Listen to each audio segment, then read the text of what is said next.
bienvenidos a este nuevo Círculo de Humanidades, los que estáis aquí participando directamente y los que vais a participar a través de la pantalla, igualmente cercanos en nuestro corazón y en este espacio que abrimos aquí con nuestra presencia.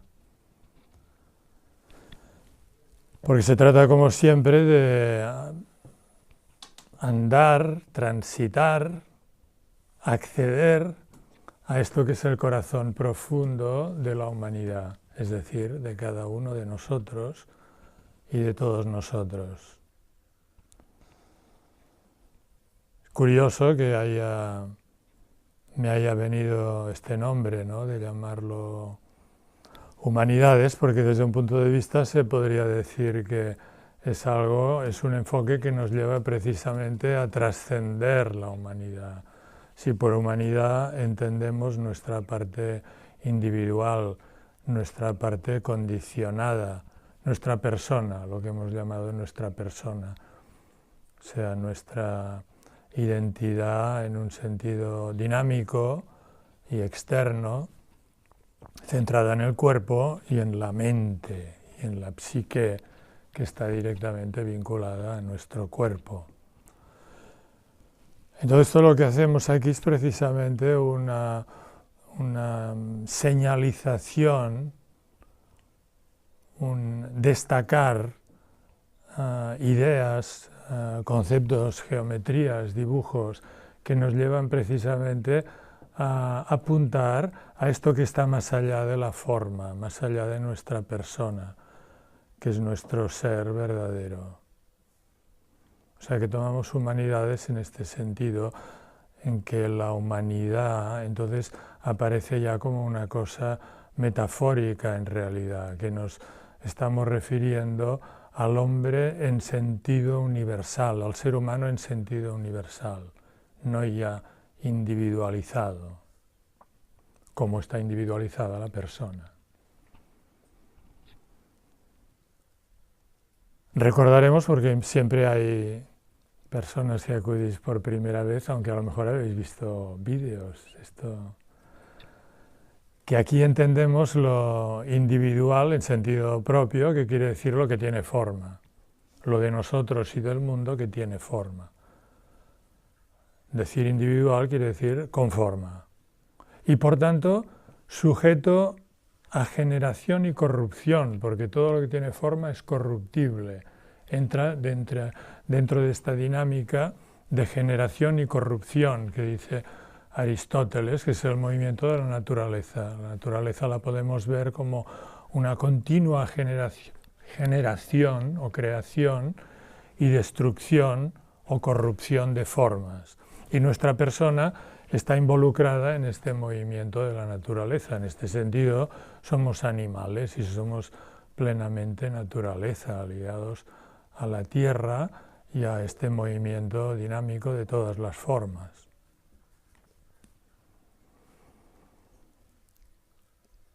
Nuestro ser no está sujeto a cambio, ni tiene forma. Y lo llamamos universal. O sea que la parte esencial de nosotros mismos, por decirlo de algún modo, porque no es una parte, es más bien el todo, el ser entero, no tiene forma. Lo universal es lo que no tiene forma. Y este es un punto muy importante de rumiación, de asumirlo, ¿no? Un punto de asunción, de pensar uno por uno mismo, ¿es verdad que hay esto que no tiene forma? O sea que mi ser no tiene forma, pero que existe, ¿eh? No solo existe, sino que es lo que es, de manera permanente, en todo momento, aquí y ahora. Es un punto importante porque nos han enseñado a descreer de lo que no tiene forma. En la formación corriente en casa, en los centros educativos, en la ciencia, en todo lo que son los conocimientos convencionales, se parte de la base que lo que no tiene forma no existe. Y esto lo tenemos arraigado, aunque intelectualmente podemos entender, vale, lo universal, que es el ser, que es nuestro verdadero yo, no tiene forma. Pero otra cosa es realmente asumirlo, y es en este sentido que las humanidades aquí las estamos entendiendo de una manera experiencial, no solo de ampliar conocimiento y captar las cosas intelectualmente, sino realmente de asumirlo, de encarnarlo, sería la manera correcta de decirlo. O sea que podríamos decir, siguiendo con el hilo de lo que estamos dando a entender, que estos círculos son para encarnar nuestro ser universal, o sea, nuestro yo verdadero, para encarnarlo, o sea, para transformarnos en él. Todo esto son, digamos, cosas absurdas las que digo desde el punto de vista de la lógica, porque el lenguaje no es apto para hablar de este tipo de cosas que tienen que ver con el misterio y con la unidad y que admiten contradicción, porque todo esto se puede señalar desde el lenguaje, pero el lenguaje es erróneo, digamos, desde un punto de vista lógico para hablar de todo esto. O sea que las humanidades también hay que decir que, enfocadas de esta manera, admiten la contradicción, porque es la forma de poderse acercar al misterio.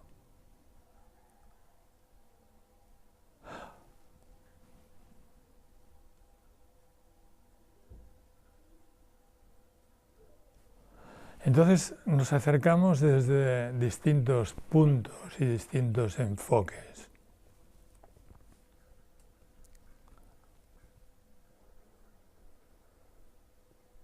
Y hoy hemos puesto este título que es el aquí y ahora. Claro, se podría decir que los conceptos, las ideas son como puertas a nosotros mismos. Y esta es una puerta fundamental. El aquí y ahora. O sea que el conocimiento de nosotros mismos es a través de esta conciencia despierta en el aquí y ahora.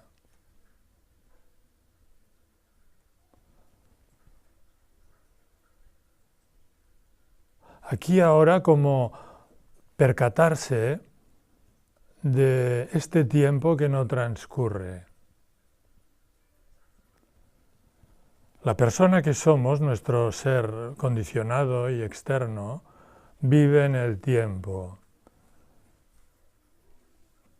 Y el tiempo lo generamos con la mente. O sea que la mente se podría decir que es nuestra conciencia, no es distinta del ser y no es distinta de la conciencia, pero es la parte de la conciencia que capta la forma. Y por esto es lo más alto desde el punto de vista de la persona o del yo condicionado. Porque es lo que capta todas las formas exteriores y las formas interiores. La mente, mens en latín, manas en sánscrito, es una raíz que tiene que ver con man, con el hombre, el ser humano, y con la mano, mano. La mano se relaciona con man, con ser humano. Y veréis que incluso en las cavernas prehistóricas hay emblemas con las manos puestas en la pared, porque la mano se ha tomado siempre como un resumen, como un símbolo del ser humano, con esta quíntuple capacidad de los sentidos, ¿no? Los 5 sentidos, que se corresponden con los 5 elementos, incluyendo el éter, y que son como, habrá tiempo de hablar de esto, como, digamos, los distintos aspectos del ser humano, de la persona, del ser humano condicionado, lo que abandonamos al morir, o aquello que adoptamos al nacer. O sea que se podría decir que muerte y nacimiento son dos movimientos en sentido contrario por los que adquirimos la individualidad y nos desprendemos de ella. Y el proceso de adquisición de estos 5 sentidos que nos permiten relacionarnos con el mundo exterior, correspondientes a los 5 elementos de la materia, es análogo al proceso de la muerte, en el que vamos perdiendo estos 5 sentidos, en un orden inverso. O sea que el número 5, también, bueno, los sabios antiguos tienen tratados sobre el número 5. También os invito a verlo como la forma de la estrella pentagrama, que todos aquellos antiguos habréis visto los diagramas herméticos. Está el ser humano con las piernas abiertas y puesto así, con las 2 puntas de la estrella abajo y las 3 arriba, así, ¿no? Y es muy bonito este Plutarco, que es un platónico tardío, pero muy interesante, es una de las personas de más categoría intelectual de Occidente, Plutarco. Y este tiene un tratado que se llama la E de Delfos, la E, la épsilon, la letra épsilon, que es la 5ª del alfabeto, pues es alfa, beta, gamma, delta, épsilon. Y entonces le saca mucha sustancia a este tratado para hablar de esta letra épsilon, la E de Delfos, porque Delfos es como el santuario de toda la sacralidad griega y de todo el conocimiento profundo sobre el ser humano, ¿no? Os he dicho ya que en el frontispicio de Delfos, del templo de Apolo, donde el oráculo, que el oráculo hoy diríamos la canalización de las palabras divinas, ¿no? Allí donde se recibían los mensajes divinos para organizar toda una civilización. Porque allí a Delfos iban a consultar dónde había que fundar las ciudades, dónde que había que ir a nuevas tierras. Los griegos que vinieron aquí a Empurias, por ejemplo, que venían de Marsella y antes de Focea, fueron al oráculo de Delfos. ¿Dónde tenemos que ir? Cuando había que fundar una ciudad porque había crecido la población, por ejemplo, ¿no? Y en Delfos les decían. Quiero decir que Delfos era como el centro político, el centro de toda la acción de la antigüedad griega. Había otros, pero digamos que Delfos, desde un punto de vista, era el más importante. Y en el frontispicio del templo de Apolo, que se refiere, ya lo he dicho, al corazón iluminado. Cuando hablamos de Apolo estamos hablando de la inteligencia en sentido superior, ¿no? Comparable al sol de nuestro ser, a la luz interior, ¿no? A la claridad, a la curación, porque es el médico por excelencia, ¿no? El que todo lo cura. Entonces en el frontispicio ponía conócete a ti mismo, gnosi se auton, como el resumen de toda la doctrina espiritual de la antigüedad y de toda la filosofía platónica, por supuesto, y de socrática y órfica y de todos los antiguos, porque hay una gran coincidencia en todos los pensadores antiguos, cosa que la historia de la filosofía ha tergiversado, ¿no? Intentando proyectar en la antigüedad la idea moderna de los filósofos como cada uno haciendo su propia teoría y tratando de contraponerlas unas a otras. Esto es la modernidad, no es la antigüedad. En la antigüedad cada uno, claro que cada uno le daba un matiz distinto, pero teniendo las claves para poder comprender todo aquello, uno se da cuenta que es una doctrina unánime. La de Aristóteles, la de Platón, la de los presocráticos, la de los estoicos, los epicúreos, etcétera, etcétera, ¿no? Los escépticos. Todo esto, conociendo, por ejemplo, las doctrinas orientales, el budismo y el hinduismo, uno se da cuenta que la filosofía griega son fragmentos de lo mismo. Enseñanzas que básicamente eran orales. Y que por tanto los escritos siempre son insuficientes porque Occidente no es como Oriente, y así como en Oriente lo conservaron todo en los sutras y en bibliotecas enormes que han llegado hasta hoy por todo el Asia, aquí no, porque aquí sistemáticamente se han quemado las bibliotecas y de esto han quedado como fragmentos. Por esto la modernidad, humanísticamente, es una cosa preciosa, porque nos ha permitido recuperar a fondo todo este legado de la antigüedad en consonancia directa con el cristianismo y con el judaísmo y con el islam, gracias a la aportación de Oriente y de otras culturas como las amerindias, etcétera, que nos han ayudado a ligar cabos, ¿no? Claro, esto es una digresión de estas típicas que yo hago, me he ido ahora por toda una digresión. Pero claro, esto forma parte de las humanidades, y es lo que yo digo, esta parte de ampliación de cultura y de ligar cabos de ideas. Y todo esto ha venido por Plutarco y por la E de Delfos, que nos reconduce al número 5, que es el número de la mano, de los 5 sentidos, y que de alguna manera signa este manas, que es la mente individual, esta capacidad de conciencia individualizada que genera nuestra persona. Y esta vive en el tiempo. Y estamos acostumbrados realmente a visualizarlo todo desde este punto de vista temporal, incluso en nuestra vida, ¿no? Y este punto es un punto de vista no solo limitado, sino también angustiante, porque claro, si le damos tanta importancia, entonces estamos necesariamente angustiados, porque vemos que este ser individual se termina y que dura poco y que está incompleto. Entonces esta incompletitud genera también mucha desazón, porque siempre estamos buscando complementación, no solo con la pareja, sino también con los amigos, incluso con los enemigos, con los que siempre estamos en liza, ¿no? ¿Qué sería de las querellas políticas si no hubiera el adversario que permite definirme a mí mismo como el anti aquello, ¿no? O sea que incluso en negativo se definen las identidades individuales, ¿no? Pero esto es doloroso, o sea que esta individualidad personal está ligada al sufrimiento, al dolor, a la contraposición y a la guerra, ¿no? Una permanente guerra por la adquisición de lo que uno no tiene y por la lucha contra todas aquellas amenazas que pesan sobre esto que yo tanto quiero y que podría perderlo.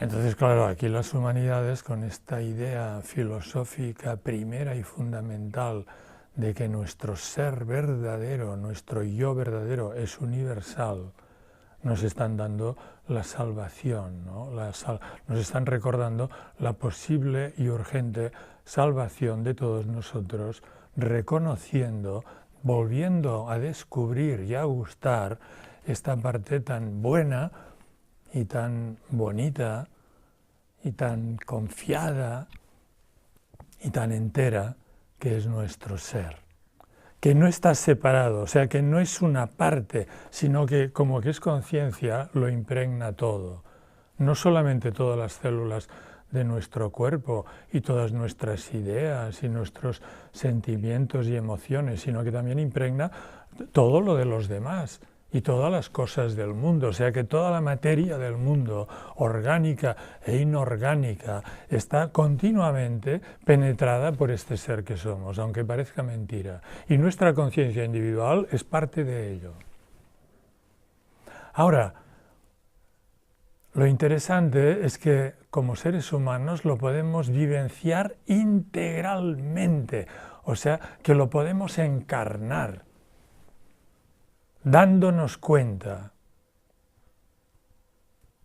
no por constructivismo, no por fabricar algo conceptualmente o idear una personalidad bonita y perfecta de nosotros mismos, sino simplemente quitando capas que nos impiden verlo y darnos cuenta. Porque nuestro ser siempre está siendo, en el presente. Porque al no tener forma, no está sometido al tiempo, ni al proceso de generación y corrupción. Siempre es.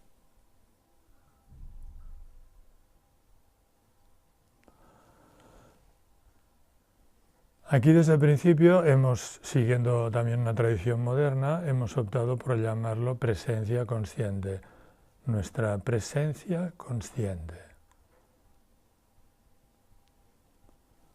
Y decíamos al respecto que las humanidades, entendidas de esta manera tan bonita como lo estamos haciendo, se podría resumir diciendo que es enseñarnos a transitar de la persona a la presencia que somos. Y esto se puede aprender, lo estamos aprendiendo. Y aprenderlo es llegarlo a hacer como campeones, como un deporte en el que cada vez somos más competentes. Eso también es un disparate desde otro punto de vista, porque no podemos aprender a ser lo que somos, ¿no? Pero sí que desde el punto de vista de la persona lo visualizamos así, y por esto trabajamos con mentiras. Es paradójico. Incluso se puede decir que practicamos mentiras, que todas las prácticas son prácticas de mentiras, porque esto que somos no se puede practicar, porque la práctica tiene que ver con nuestra persona, que es nuestro ser activo. O sea que cada vez que practicamos, en realidad, estamos en la persona. En cambio, la presencia consciente está más allá de toda práctica. Está, como dicen los orientales, en el no hacer. Los chinos dicen el wu bei. El tai chi, que tanto nos ha gustado compartir aquí, otras prácticas taoístas, etc. Todas se centran en esta idea de wu bei, ¿no? Que quiere decir no acción. Todos son acciones para la no acción, o hechas desde la no acción. Y lo mismo las humanidades de esta manera que las estamos entendiendo, ¿no? O sea que son un sistema de prácticas. Si uno quiere ver la parte práctica, diremos que la práctica siempre es una práctica con cosas que son mentiras, que son errores, que no son verdad, pero que hay que hacerlas. ¿Por qué? Porque partimos de la persona. Y entonces, partiendo de la persona, es nuestra manera, ¿no?, de hacerlo a lo mejor 1000 veces. Bueno, ojalá no sean 1000 veces, o sea, sean una o dos, y reconozcamos que estamos ya iluminados, ¿no? Cada uno según su karma, digamos, según la dureza de los obstáculos que tenga que reconocer y vencer, ¿no? Pero claro, nuestro ser ya está siendo desde siempre, ¿no?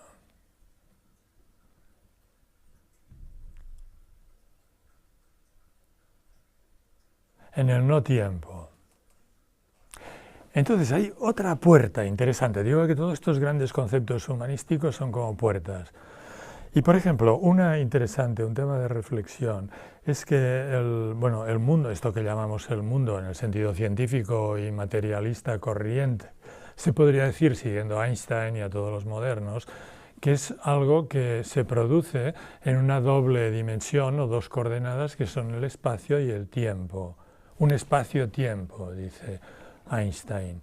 Cualquier fenómeno del mundo se produce en un espacio y en un tiempo. O sea que espacio y tiempo son como las dos coordenadas de todo lo que está manifiesto, de todo lo que se manifiesta. O sea, de todo lo que tiene forma. Entonces, el tiempo del que estamos hablando especialmente hoy, con este título del aquí y ahora, donde se produce nuestro ser verdadero, el tiempo es tremendamente misterioso, mucho más que el espacio. Porque el espacio es fácil de reconocer, pero el tiempo no es tan fácil. Y aquí, por ejemplo, hay una reflexión muy interesante, que fijaos que el tiempo lo captamos siempre mediante el espacio. Porque esto significa que entre estas dos coordenadas el tiempo es más misterioso, es como superior al espacio. Porque fijaos, si miramos cómo calculamos el tiempo, pues siempre es a través del espacio. Lo más elemental son los relojes, ¿no? En el reloj vemos el paso del tiempo con un desplazamiento espacial que marcamos con unas marcas, ¿no?, en un círculo. con los relojes de sol, etcétera, ¿no? Podríamos decir que en la naturaleza, por ejemplo, los antiguos siempre lo ven en las rocas, ¿no? Cuando el sol ilumina una determinada roca, y en el Pirineo la llaman migdia, porque quiere decir que ¡pum!, queda iluminada aquella roca cuando pasa el sol, ¿no? O los pastores con la plomada, en la noche ponían la plomada en la estrella polar, y cuando, por ejemplo, pasaba por allí el carro, la osa, pues decían, ahora es tal hora, y luego pasaba la otra, tal hora. Esto, por poco que hayamos vivido en la montaña, en sitios así sin electricidad, como yo hago curativamente todas las veces que puedo, uno enseguida se da cuenta que el cielo es un reloj, o sea que todo el firmamento da una vuelta entera en 24 horas, ¿no? O sea que es la rotación del cielo, en realidad, el reloj que marca todos los tiempos de la Tierra. Y por tanto, o sea que cada día es una rotación entera, ¿no? Y entonces dentro de este círculo o zodíaco, el Sol transita cambiando posición durante 12 meses, y esto es lo que hace el año. Y entonces también hay la rotación de la Luna, que es distinta de la del Sol. Y aquí vienen las semanas, vienen los meses lunares, viene el calendario. Entonces esta es una reflexión muy bonita, ver que el tiempo, la naturaleza, nos lo da a través de las mutaciones en el espacio, y que se puede siempre resumir con la forma circular. Aunque se puede decir, hay otras, porque por ejemplo se puede ver el tiempo, por ejemplo, en las arrugas del cuerpo humano. Cuando uno se hace mayor aparecen arrugas, o el cabello blanco, o por ejemplo en los troncos de los árboles, ¿no? Como cuando salen todas las cortezas, ¿no? Se puede ver cuando un árbol es más viejo o más joven, pero incluso al cortar el árbol se ve el tiempo en los círculos, ¿no? Porque cada año es como un círculo. O sea que universalmente se ha representado el tiempo por un círculo. Y entonces aquí viene esta exposición tan buena de Platón en el Timeo, porque Platón en el Timeo aporta toda la doctrina pitagórica, o lo más importante de la doctrina antigua, ¿no? De la tradición sagrada antigua de Occidente, que lleva el nombre de Pitágoras. Y en el Timeo, Platón especula sobre el tiempo mediante la geometría del círculo, que los orientales llaman mandala, que es la figura del círculo y del centro. Entonces, es esta geometría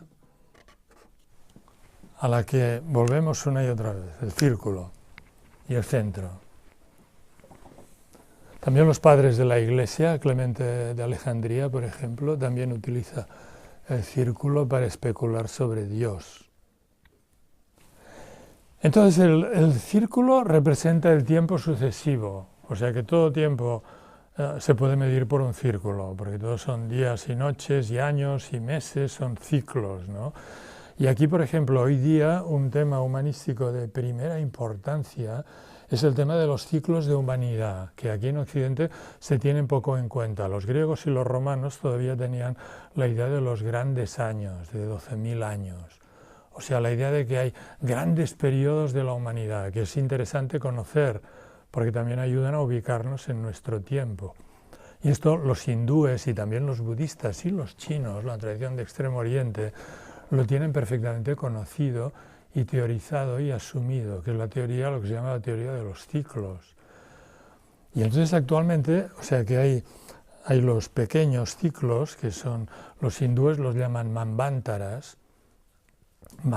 que son ciclos de humanidad, manvántaras, círculos de humanidad, que tienen las célebres 4 edades, la edad de oro, la de plata, la de bronce o cobre y la de hierro. Duran unos 64.000 años. O sea que ahora no puedo extenderme sobre este tema, que es muy interesante, porque digamos que el tiempo lineal de los arqueólogos y tal se puede llegar a combinar con las doctrinas orientales, porque consiste en la proyección de un tiempo cíclico en una línea recta, y entonces aparecen unas fechas retrasadísimas para todo esto de la historia de la Tierra y del ser humano, pero no es tan viejo como parece. O sea que más allá de los 64.000 años que dura un Manvantara, no sabemos nada, porque desde un Manvantara todo se deshace y se vuelve a salir. O sea que hay también en esta teoría de los ciclos la idea de que de generación y corrupción, o sea que de la misma manera que un ser humano individual nace y muere, también la humanidad hace esto periódicamente, ¿no? Desapareciendo y volviendo a aparecer. Entonces hay pequeños ciclos y grandes ciclos. Y el cambio que estamos viviendo ahora, esto es una buena noticia en realidad, el cambio que estamos viviendo ahora es un cambio de ciclo muy grande. No solamente es el tránsito de un Manvantara a otro, no es solamente el final de una edad de hierro, sino que es también el final de todo un ciclo ascendente de lo que se llama un Kalpa, que es un año de Brahma. Esto sería muy largo de explicarlo, pero sepáis que es un cambio muy grande. Y después de este, digamos, final de corrupción y de disolución de todo, ¿no? de la política, de Europa, de los estados, de las familias, de la comprensión de las cosas, de lo que son las relaciones humanas y relaciones sociales, todo esto que está ocurriendo ahora, es simultáneo con la emergencia de una nueva forma bonita que prefigura la Edad de Oro, que también se está haciendo presente. Entonces, lo que aquí estamos haciendo y recordando es precisamente la posibilidad de fluir con este cambio y de reconocer ya ahora, en este final de máxima corrupción del ser humano, ¿no? Y de las sociedades humanas y de lo que ha sido toda la historia del hombre, hay la posibilidad fácil y abierta y disponible de volver a reconocer el ser verdadero, en el sentido de lo inmutable, de lo que nunca hemos dejado de ser.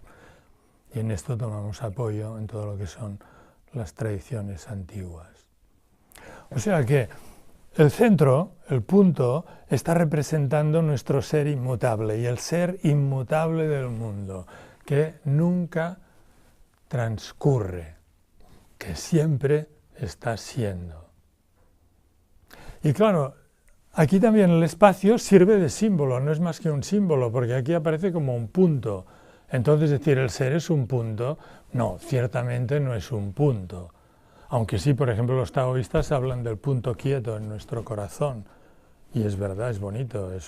O por ejemplo en el Tantié, en las artes marciales, siempre se pone la conciencia detrás del ombligo, o en cualquier deporte, ¿no? Porque es el centro de todo el movimiento corporal, y para que los movimientos sean armónicos, la conciencia se pone en un punto. O sea que el punto simboliza la conciencia realmente. Pero claro, sería erróneo decir que la conciencia es un punto, porque la conciencia no es espacial, es supraespacial. Y el punto representa en el espacio y en el tiempo sucesivo esto que es supraespacial y supratemporal.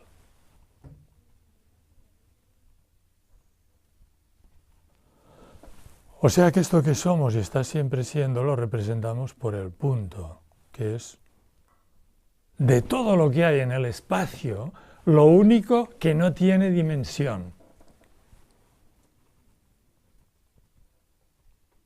Porque la geometría espacial empieza con el punto.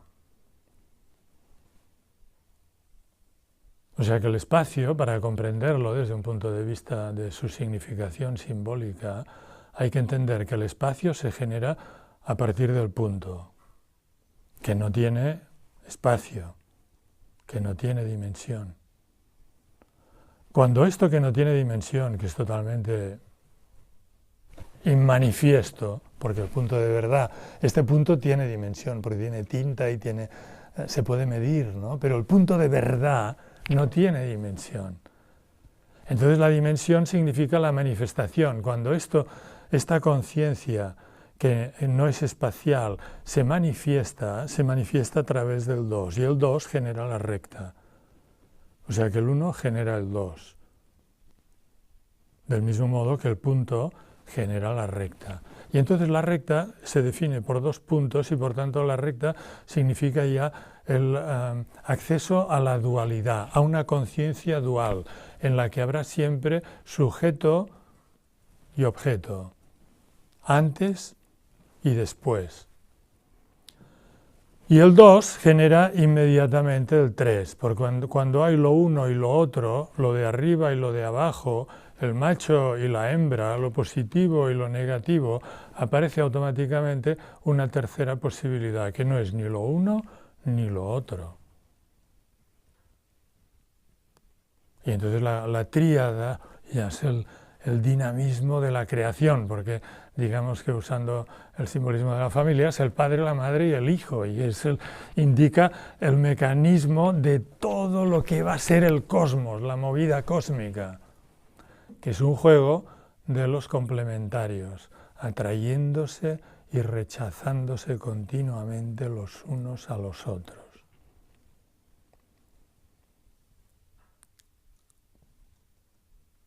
Entonces lo interesante aquí es descubrir esta presencia consciente que es nuestro ser inmutable, siempre siendo, más allá de todos los cambios, más allá de todas las mutaciones. Y esto es fácil, se puede hacer. Y cuando somos un grupo que estamos participando en este trabajo es mucho más fácil. Porque os invito también a ver esto del ser humano tan increíble, porque cuando nos encontramos con otro ser humano que nos mira, que nos ve, automáticamente nos damos cuenta de nuestro ser. Es muy sencillo. ¿Por qué? Porque es universal, es compartido, por así decirlo. En el Evangelio se dice, cuando os reunís en mi nombre, yo me hago presente. Es una manera muy religiosa de decirlo, que hay gente hoy día que esto le echa para atrás, pero es verdad.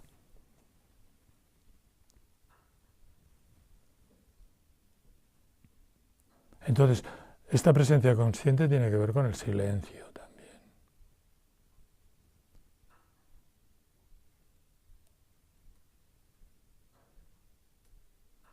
Con la confianza.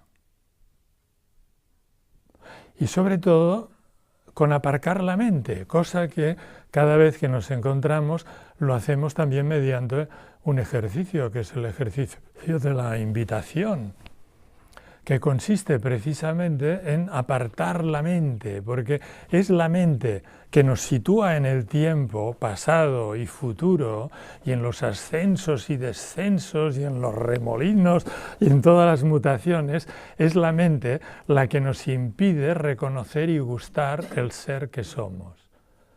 Y por tanto, mediante la invitation de Mooji, la invitación, aprendemos a gustar y a reconocer de esta manera tan sencilla y fácil esta presencia que siempre estamos siendo y que no tiene forma y que no tiene espacio, porque es supraespacial. Bueno, todo esto son conceptos para la rumiación, en el sentido nietzscheano, ¿no? De rumiarlo, ¿no? Masticarlo, ¿no? Como los rumiantes. ¿Es verdad esto? ¿Es verdad que hay algo inmutable y que yo soy eso? Más allá de la persona, que ya lo era antes de nacer. Por eso también es curioso, decimos lo que yo era antes de nacer, o lo que yo seré después de morir, pero que esto también es erróneo, porque no hay un antes y un después. El antes y el después aparecen al nacer. O sea, es al entrar en la forma, cuando la conciencia que somos se arruga, por así decirlo, en el vientre de la madre o después o cuando sea, ¿no? O sea, al adquirir la individualidad humana, la conciencia que somos aprende a arrugarse para vivir en un cuerpo y responder a una identidad, contestando con el propio nombre. Y aprendiendo toda una historia y un lenguaje y unas costumbres y unas maneras y todo esto, ¿no? Entonces es al entrar en esta individualidad que aparece un pasado y aparece un futuro, y nos cuentan también todo un pasado remoto de la antigüedad y de los diplodocus y de lo que va a venir, etc. Pero digamos que antes de esto, antes entre comillas, no hay tiempo.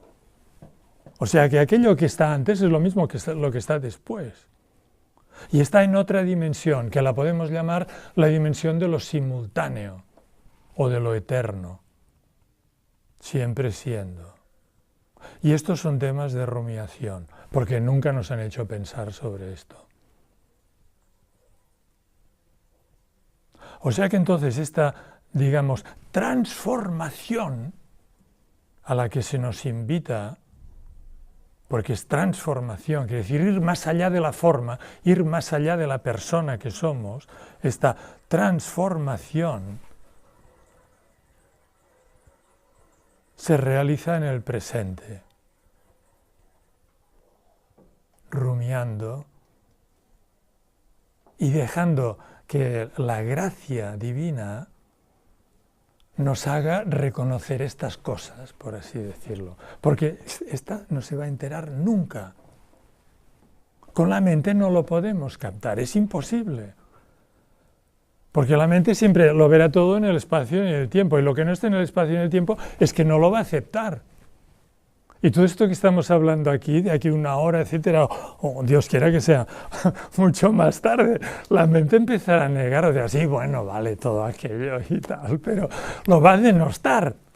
Entonces esto hay que saberlo, que vivimos en estas dos dimensiones de nosotros mismos, en nuestras dos facetas. Y no es guerreando, porque la persona que somos no la vamos a destruir. Aquí no estamos hablando en plan religioso de fustigar nuestro cuerpo o practicar dietas difíciles o formas de ascetismo, etc. Esto cada uno pues lo que le vaya bien, ¿no? Para mantener la salud, ¿no? Física y mental, ¿no? También tampoco nos metemos con las ideologías, ¿no? Pero esto es mucho más radical, o sea, es realmente descubrir y gustar. Muji dice marinar en ello, cuando lo podemos sentir, es estar allí, marinar. Estar. Nosotros en español y en catalán también, ¿no? Tenemos el ser y el estar, que hay estas otras lenguas latinas que no lo tienen. Y es curioso, cada lengua puede jugar con palabras distintas. Es muy difícil con estas lenguas vulgares hablar de estas cosas, ¿no? Porque son cosas que están escritas en lenguas sagradas, como los jeroglíficos egipcios, la lengua china o el sánscrito, incluso la lengua griega relativamente al latín. Es una lengua vulgar, el griego antiguo, pero relativamente al latín es mucho más, conserva mucha más, digamos, savia simbólica, y no digamos el hebreo. La lengua hebraica es la lengua sagrada de Occidente, donde las letras permiten todas unas ciencias que son la temurá y la gematría de la cábula, que por permutación de letras se puede meditar y profundizar en el sentido de las palabras. Esto es la cábala, y comprender la Biblia. Porque claro, lo que nosotros comprendemos allí a través de la Vulgata de San Jerónimo y la traducción griega de los 70 y tal, pues es un poco como una literatura. No diré que sea como el Quijote, pero parecido, ¿no? Es ya muy indirecto, ¿no? Aunque también es iluminador, ¿eh? La Biblia es fantástica. Y trabajamos con materiales de estos muy burdos hoy en la modernidad. Pero esto es posible porque en la modernidad todo esto es muy fácil, muy fácil. De una manera que si se levantaran gente de la época de Cicerón y de Plutarco y de todos estos, alucinarían, porque decían, pero estos pencas del siglo XXI, pero imagínate, toda esta gente ahora se van a iluminar. Es aquello del Evangelio también, de los obreros de la última hora, que los otros protestan y dicen, pero estos que acaban de llegar, a estos les dais el mismo salario. Yo he venido a las 7 de la mañana y he estado aquí pencando todo el día. Pues sí, somos los de la última hora. Afortunadísimos.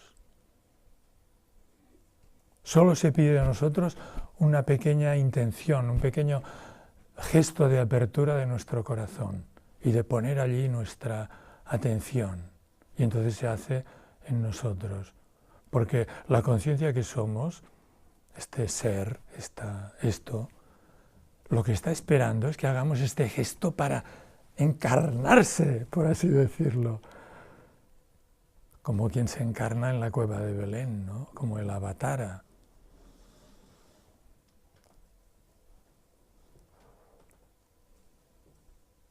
Entonces, en la invitación, que ahora ya le estamos entrando en esto, es tan bonito, ¿no? O sea que, fijaos que muchas cosas son comentarios de esta práctica, que es la invitación, ¿no?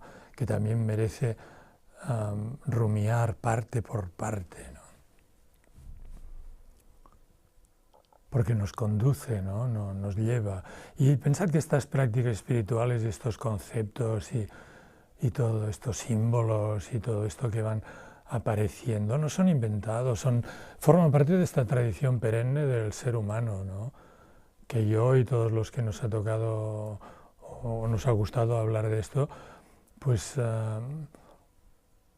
nos conecta también con la inspiración. O sea, cuando manejamos este tipo de materiales, por así decirlo, fluye como una inspiración que va más allá de las opiniones particulares de cada uno. O sea que en todo esto lo mío propio, digamos, en tanto que personas, son las equivocaciones y los errores y los defectos que pueda haber, ¿no? Pero lo interesante es lo que hay de universal, ¿no? O sea, de realmente puerta o puente hacia el ser que somos. Y entonces en este ejercicio, que es en esta práctica de la invitación, fijémonos en primer lugar que es una invitación al ser, o una invitación a nuestra libertad, porque en este descubrimiento de nosotros mismos, de nuestra, se puede llamar, identidad en sentido superior,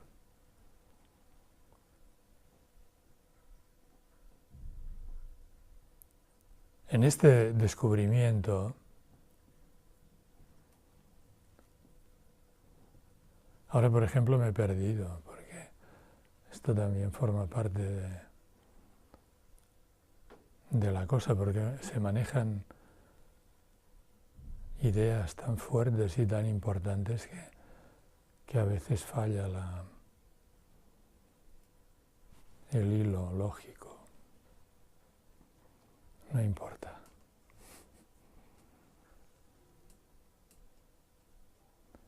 Sí, decía que en esta práctica tan bonita que es la invitación se puede decir es una invitación al ser que somos. Y también es una invitación a la libertad. Porque este transitar, por así decirlo erróneamente, a nuestro ser, descubrimos nuestra libertad, descubrimos que no estamos condicionados, o sea que nuestro ser real no está condicionado, es libre, lo tiene todo, está plenamente satisfecho.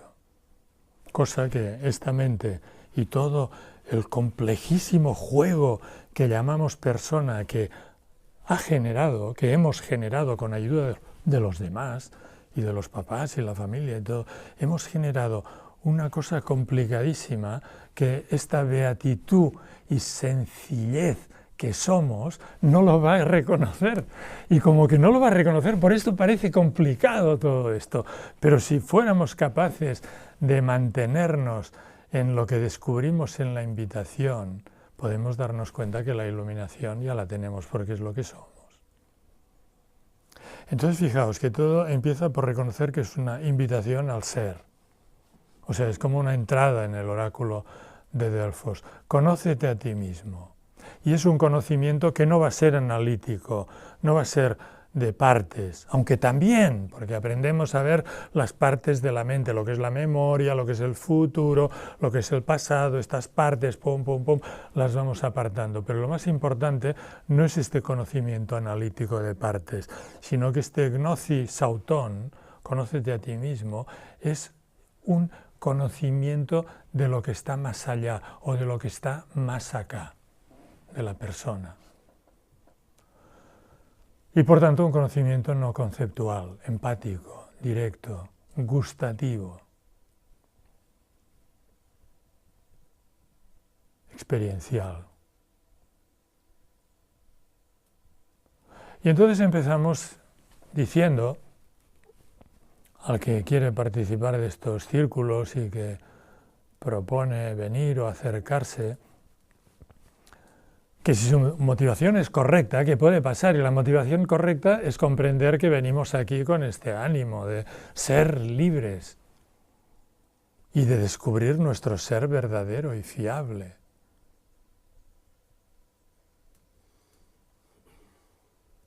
Real. Y entonces pregunto, ¿es asumible esta motivación? Que venimos aquí buscando nuestra libertad y nuestro ser verdadero. Pido respuestas porque forman parte del ejercicio. Toda práctica en este sentido tiene un aspecto como infantil.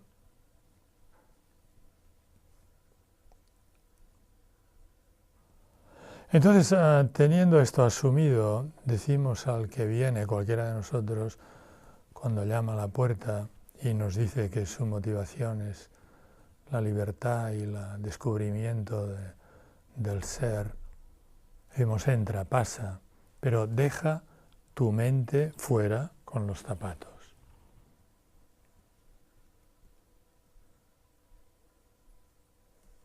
Oh, pero dejar la mente fuera, ¿cómo lo voy a hacer? Dice el pensamiento convencional. Pero esto es imposible, ¿cómo voy a dejar la mente si siempre está conmigo, ¿no? Más bien yo pensaba que aquí en las prácticas de meditación íbamos a aprender a controlar la mente. Decimos, no, es muy fácil. Del mismo modo que dejar los zapatos que sirven para moverte y para transitar por el mundo, vas a dejar la mente porque la mente también es tu parte práctica, tu parte que sirve para manifestarte, para comunicar y para moverte. Y esto ahora no interesa. O sea que ya verás, es muy fácil. Vamos a hacerlo. Vamos a dejar allí fuera todo lo que tiene que ver con el pasado, porque ahora no viene a cuento. Para este ejercicio no viene a cuento.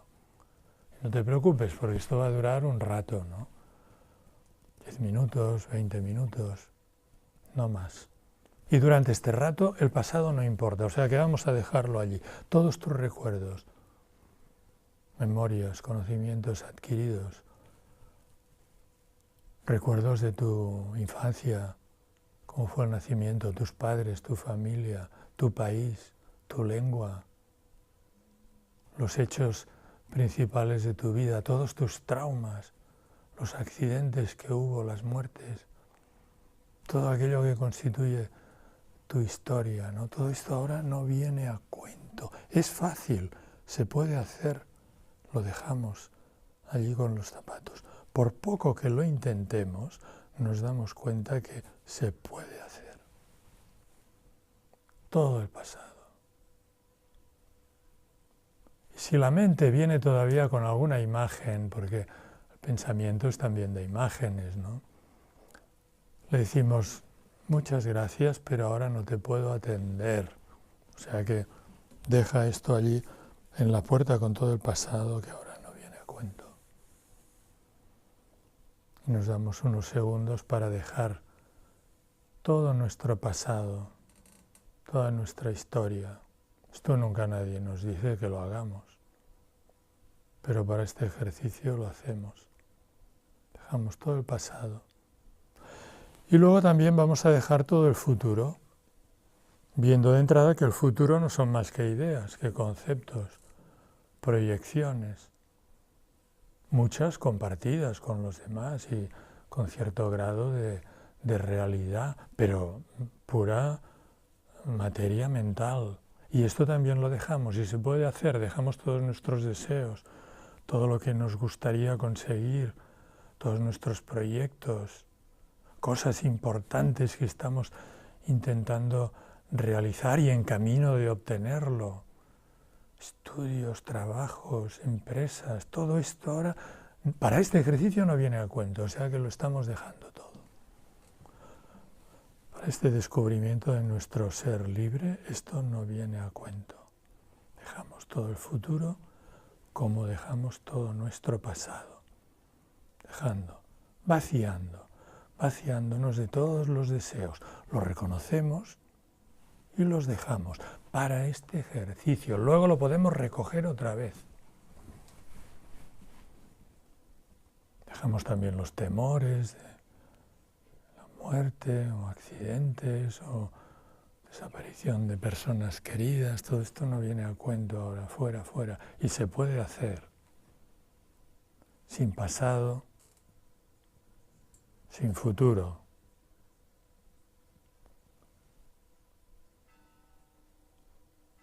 Y entonces vamos a dejar también con el mismo movimiento, vamos a dejar el presente.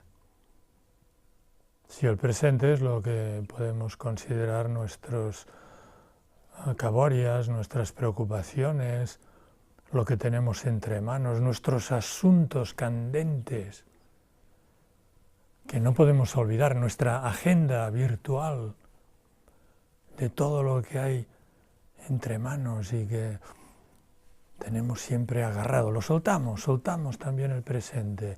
Y en el presente hay una cosa muy importante que son todas las ideas que tenemos sobre nosotros mismos. Estas las soltamos todas, como si todo estuviera equivocado. No tenemos ni idea de quiénes somos o cómo somos. Todo esto lo soltamos. Y todas nuestras ideologías sobre el mundo, sobre la política, todo esto. Luego lo podemos recoger, pero ahora lo soltamos todo. No importa, no viene a cuento ahora. Y nuestras fes religiosas u otras filosóficas, todo esto fuera.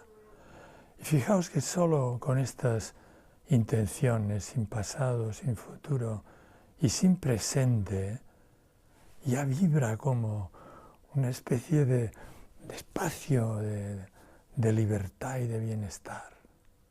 Y entonces dejamos que se amplíe como podríamos llamarlo campo de conciencia, pero claro, cualquier etiqueta que le pongamos, también tenemos que soltarla porque no tiene ninguna forma ni ninguna etiqueta. O sea que también vamos a dejar la imaginación, esta otra gran facultad definitoria de la mente. Ahora no viene a cuento, la dejamos allí fuera con los zapatos. No vamos a imaginar nada. Solo atención a lo que hay, a lo que queda.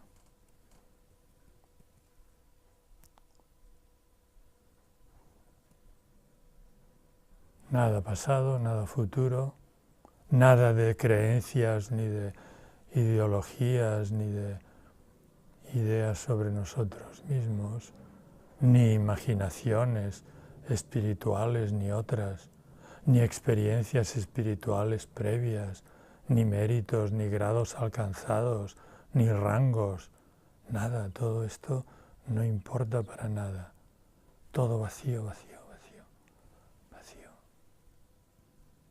Nos damos unos momentos para poderlo sentir, gustar.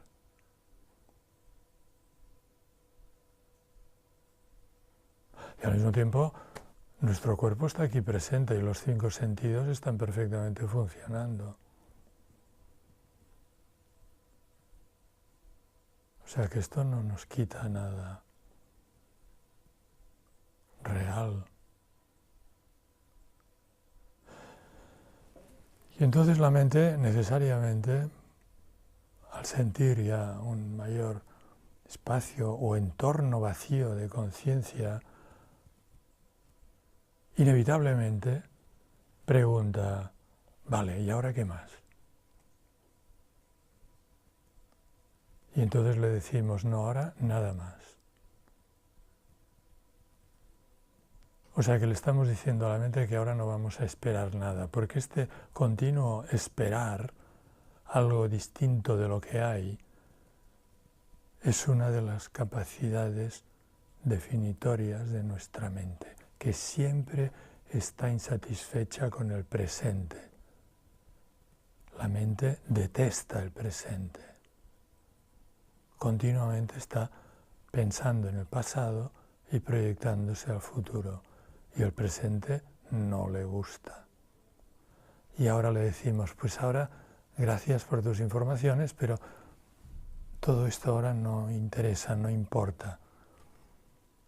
Lo dejamos fuera y no esperamos nada. O sea que nos quedamos sin espera. Y entonces ahora viene la segunda parte del ejercicio, estando todos aquí presentes, y preguntamos, ¿esto qué queda cuando lo apartamos todo? ¿Esto tiene forma?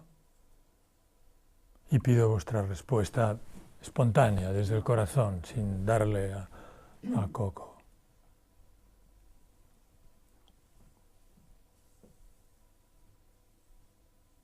¿Esto es algo personal?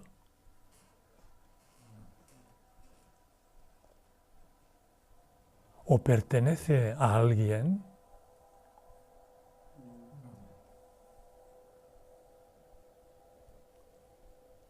¿O se puede captar por algún medio fotográfico u otro? No.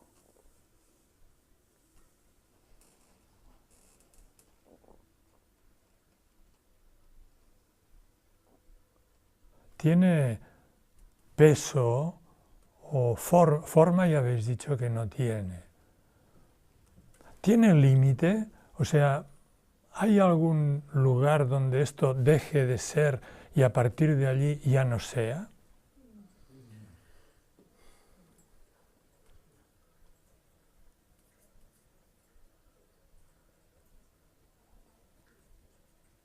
¿Ha venido de algún sitio distinto?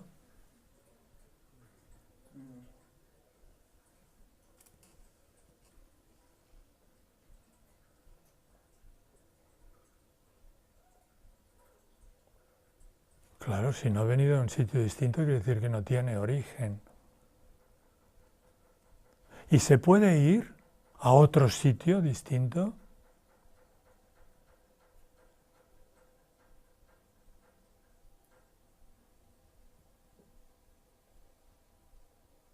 Pregunto, ¿se puede ir? No se puede ir.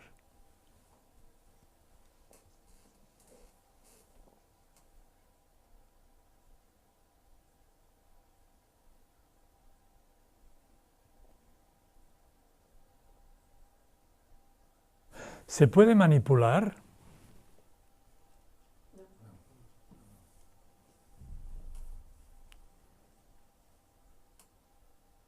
¿Es sugestión?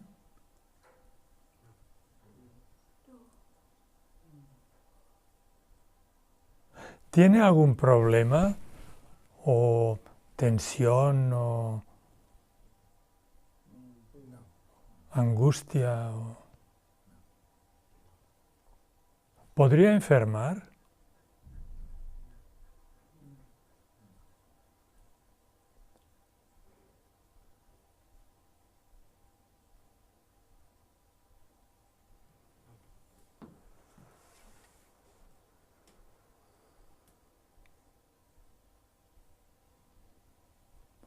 Si nos vamos de aquí, ¿tendremos que agarrarlo para que venga con nosotros de alguna manera?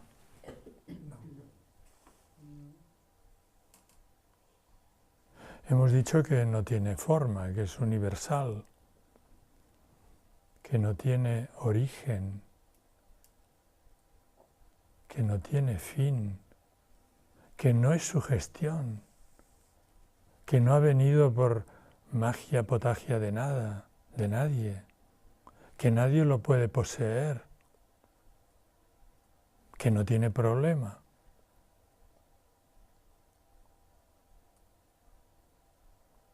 Ni sufre contradicción.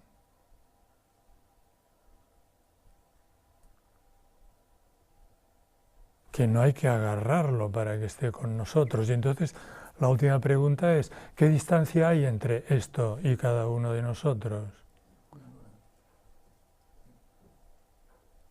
Ninguna distancia.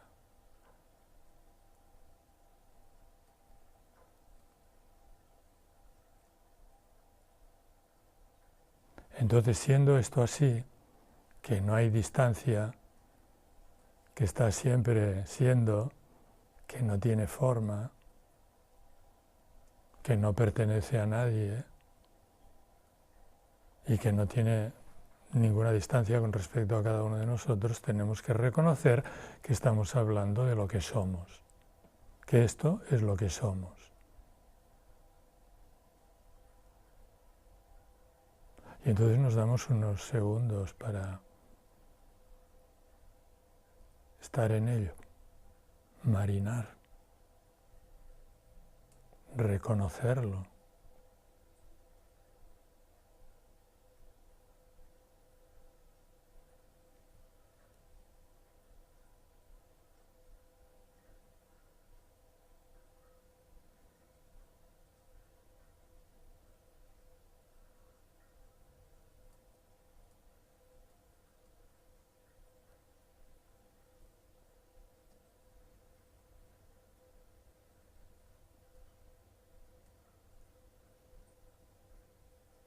No tiene pasado y no tiene futuro.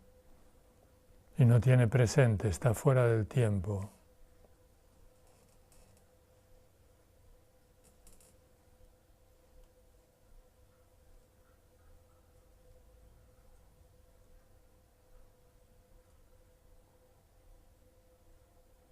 Lo hemos llamado un punto que no transcurre, que no tiene dimensión,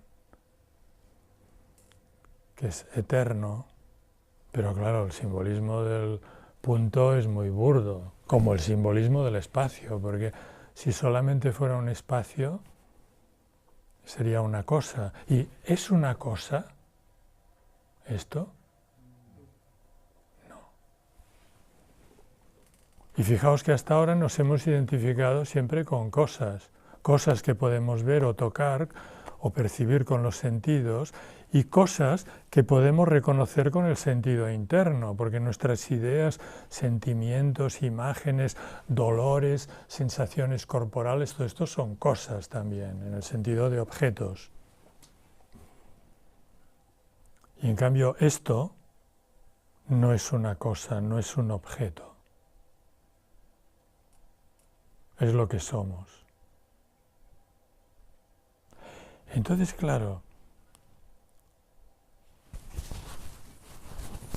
¿quién conoce esta cosa? ¿Hay uno que lo esté conociendo?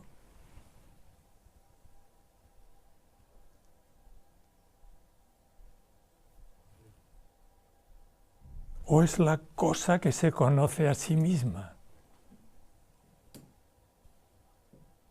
Porque es conciencia.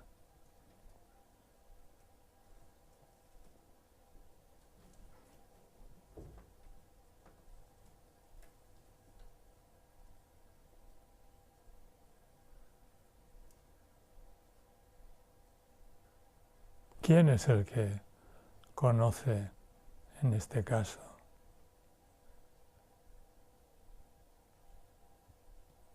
Porque si no es un objeto, quiere decir que no hay dos, no hay uno que lo mira y otro que es mirado.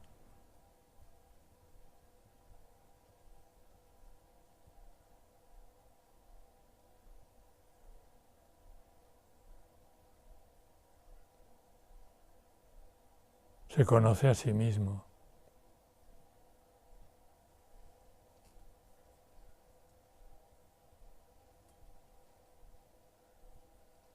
¿Hay incomodidad en esto?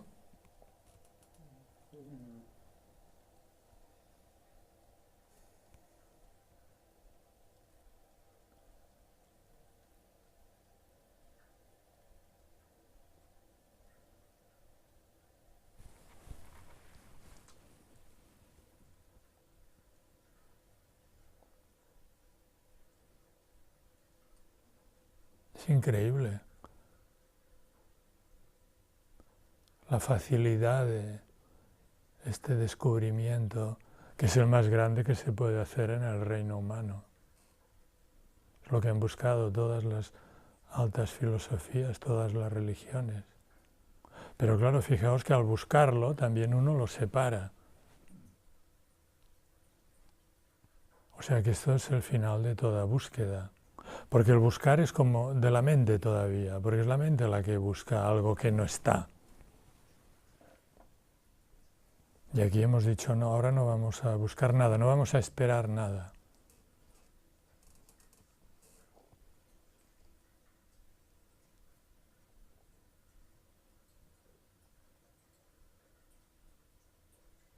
Entonces, claro, hay un punto muy importante que es este marinar en ello, ¿no? Marinar, como dejarse embeber.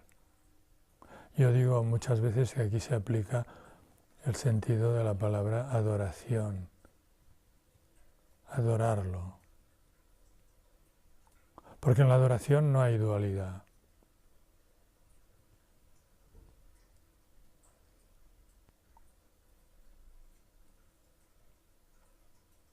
Quererlo, claro. Más directo quizás decir quererlo. Si conseguimos enamorarnos o reconocerlo como amable, estamos salvados. Porque con el amor no hace falta mucha técnica para acordarse del amado. Bueno, San Juan de la Cruz, por ejemplo, dice la suma de la perfección de San Juan de la Cruz. Lo llama suma de la perfección. Dice, olvido de lo creado, que es lo que hemos hecho al apartarlo todo. Lo creado es todo lo que tiene forma y es objeto. Olvido de lo creado. Memoria del creador. Los antiguos lo llaman creador a la conciencia. Porque claro, es la fuente. Olvido de lo creado, memoria del creador. Atención a lo interior y estarse amando al amado. Olvido de lo creado, memoria del creador. Atención a lo interior y estarse amando al amado. Claro, cuando decía al principio que solo practicamos incorrecciones y falsedades, pues esta historia del amic y l'amat que dice Ramon Llull, ¿no? El amigo y el amado, o el amante y la amada del Cantar de los Cantares, etc., es una estupidez, o sea que, pero claro, es explicado desde la dualidad, o sea, como digamos, un embeberse de uno mismo queriéndose, jugando a un juego amoroso de uno con uno mismo, usando el amor como una palanca, el amor de los demás, de todos los que nos quieren, porque cuando somos queridos estamos en ello. Y cuando podemos devolver el amor también estamos en ello. Se está colando por una rendija el ser que somos y está allí para que lo podamos reconocer. Pero ahora esto, por ejemplo, lo hemos hecho en una práctica, en un ejercicio.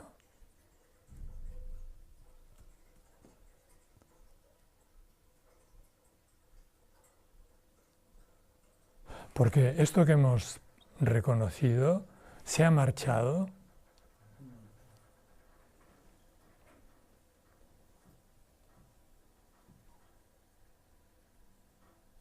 Entonces, ¿cómo es que luego hay esta otra vertiente que se va a alejar de esto, que lo va primero a abandonar o como a olvidar? ¿Por qué no nos vamos a distraer? Pues es humano, o sea que es normal, se podría decir desde un punto de vista, ¿no?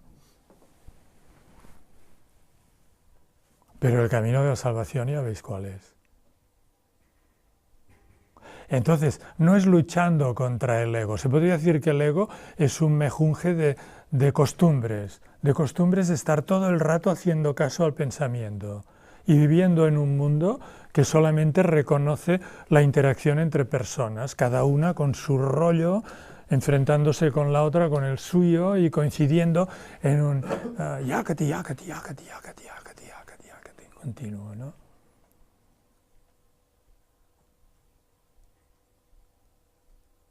Entonces, lo primero es verlo, ¿no? Ver esta doble vertiente y cómo irse con el pensamiento automático, porque estamos muy acostumbrados a hacerle caso. Es una cosa que por una parte es humana, es normal, se podría decir, pero que claro, no es el camino de nuestra salvación. ni de nuestra libertad.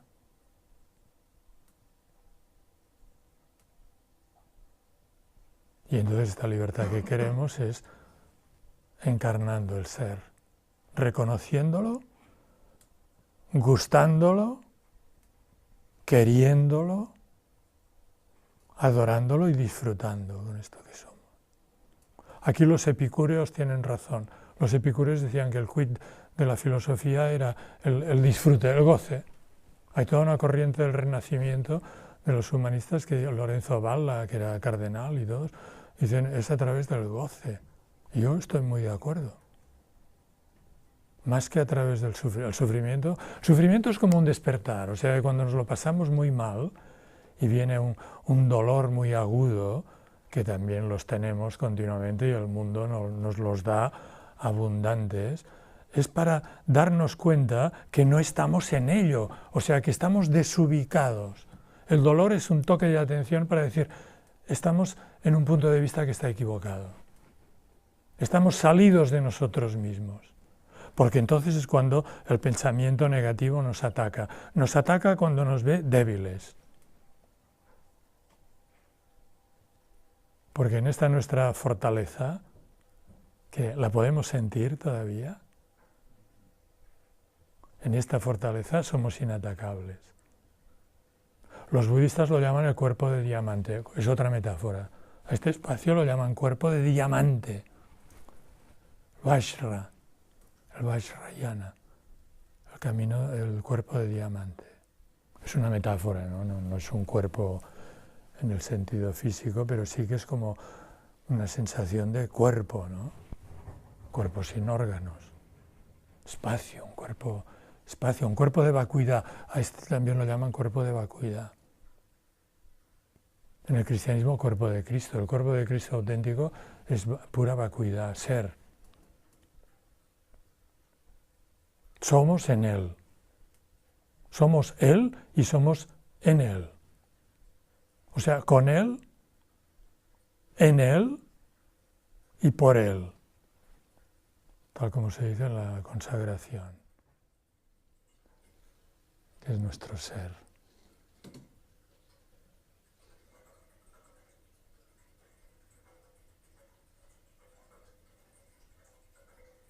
Podemos llamar nuestra identidad en sentido superior. Y aquí la gran cosa es también dejar de identificarnos solamente con la persona, ir aprendiendo a llamar yo a esta belleza que somos capaces de reconocer, hacer el ejercicio de decir yo.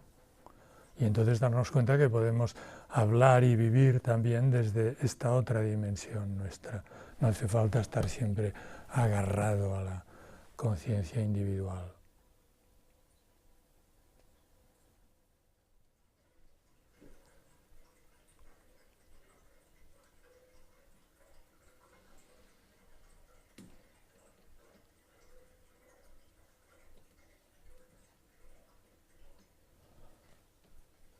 O sea que ver la unidad siempre es poder ser libre, ¿no? Poder trascender.